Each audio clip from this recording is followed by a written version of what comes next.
API Management, Episode 1, What are APIs? Hi, I'm Alistair Farquharson, and I'm going to talk a little bit today about what APIs are and how they can change the game for your company. What are APIs? Well, APIs are business capabilities exposed over the internet for applications to use. Simply put, it's a programming interface that your organization exposes on the internet that allows applications to communicate with your backend systems. Typically, you build APIs that expose specific aspects of business functionality. These are things that you feel differentiate you in the marketplace, and these are things that make money for you and your company.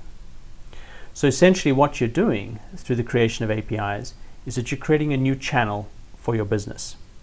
You are exposing a set of capabilities, products, services that people can build into mobile applications and sell them to their customers, thereby creating for you a channel for your products and services online.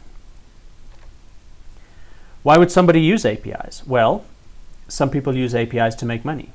eBay, for example, 60% of all of their listings are added through their APIs.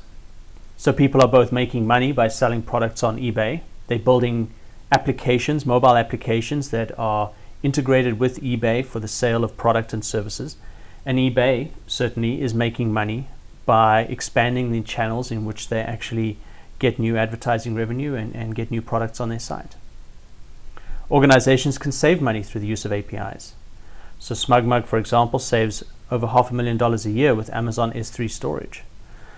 So organizations are using services provided by other organizations to save themselves money. In this case, Amazon is making money from selling their services, and other people are saving money by using Amazon services. You can build brand. Google Maps outstripped MapQuest in growth simply because they had a mapping platform that people could extend and build their own applications on top of. So the Google Map had an API, it had a programming interface that you could layer new kinds of information on top of and present it in interesting ways to your customer.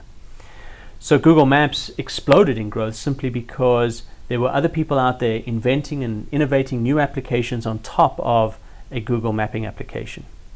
I'm sure that Google had no idea what their mapping application could be used for, but simply exposing that API created incredible growth for the platform, and I'm sure a great deal of advertising revenue for Google.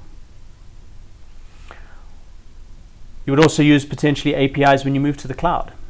Either organizations are providing software as a service such as Salesforce, and to make use of those applications that are offered as a service, you would need to expose an API.